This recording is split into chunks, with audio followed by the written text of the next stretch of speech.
So the Women's Reservation Bill has been tabled. Tomorrow is when the debate will take place in the Lok Sabha. And the information we're getting right now is that there's going to be a 7-hour discussion just on the Women's Reservation Bill.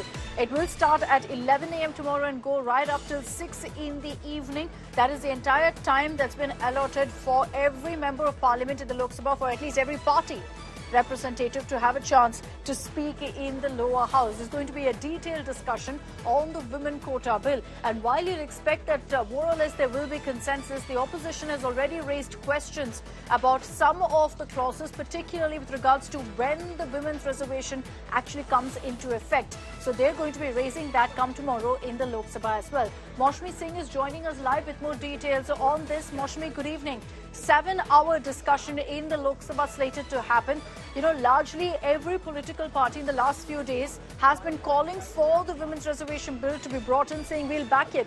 But now there are several contentions coming to the fore, particularly about the implementation of Women's Reservation, because as per the opposition, this bill will ensure that Women's Reservation comes into effect only post-2026.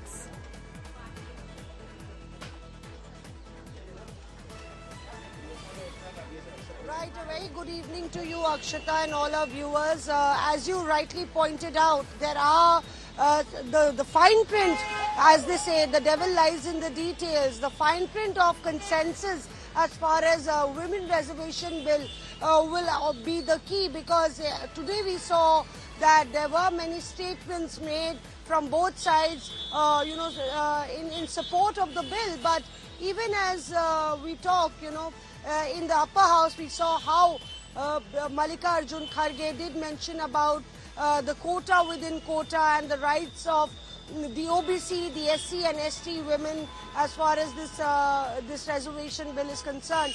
On the other hand, you had Aam Aadmi Party and other opposition parties pointing out to the timeline of it all, as you mentioned that it would only come into effect after the delimitation exercise, and that would mean we are looking at the 2029 Lok Sabha elections.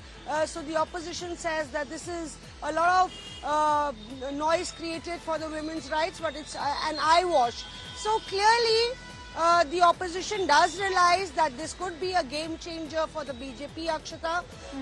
On the other hand, you have regional parties who are very vocal about their opposition to the bill in the previous time when it had come in 2010, namely the Samajwadi Party, the RJD and the JDU. We will have to wait and see what line they do take, even as they publicly are supporting the bill. And even as we talk, the UPA, the bill that the UPA got, the opposition is saying that bill is still active, while the government says that bill is lapsed and a completely new bill has been brought. So a lot of credit taking is also happening. That's true. So there are many issues on which, there's a political fight that's also broken out. Thanks, Moshmi, for getting us all of those details.